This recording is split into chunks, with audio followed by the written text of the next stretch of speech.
vuosi vuodelta huomaa, että näistä tulee paljon rennommat näistä päivistä, monipuolisemmat. Huomaa selvästi, että ihmiset viihtyy, päivään osallistutaan ja tietenkin aina on, kun saa hyviä esiintyjiä, niin sehän vetää porukkaa. Ja tämä messupuoli on minusta nyt lähtenyt uuteen nousuun. Tämä on kiva lisä tässä.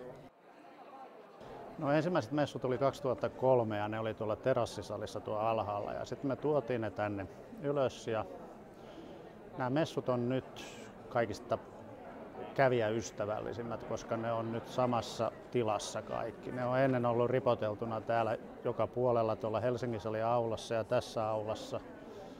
Nyt jo ensimmäisellä tauolla huomasi, että ihmiset löytävät paremmin tuonne messuosastoon.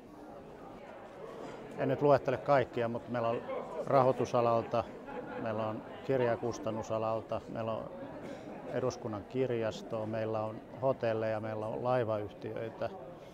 Eli kaikki, joiden kanssa me ollaan yhteistyössä. No minusta tämä on onnistunut täydellisesti. Näyttelijäasettajat on hyvillä mielin. Mitä on kuunnellut salin puheita, niin todella upeita puheenvuoroja ja keskustellut osallistujien kanssa, niin ovat pitäneet päivän annista. Toimin liiton julkisella sektorilla tällä hetkellä neuvottelupäällikön tehtävissä, eli mun vastuualueeseen kuuluu tämmöinen neuvottelujärjestöyhteistyö tuonne akavalaiseen julkisen sektorin neuvottelujärjestöön päin, ja sitten mä vastaan meillä tasa-arvo- ja yhdenvertaisuusasioista ja jonkun verran hoidan virka- ja työsuhdeneuvontaa. Liiton standi antaa hirveän monipuolisen tarjonnan. Täällä on ammatilliseen puoleen sopivia asioita ja meidän suosittu esine on tuo keräilymuki aina, joka meillä on joka vuosi lakimiespäivässä tai joka toinen vuosi pidettävässä lakimiespäivässä uusi. Ja sitä tullaan oikein kysymään, että onko se teillä ja missä se teillä on.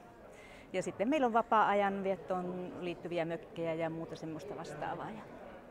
Meillä on kaunis aurinkoinen syyspäivä ja meillä on tosi ihania jäseniä täällä paikalla runsain mitoin, joten päivä on mennyt oikein hyvin.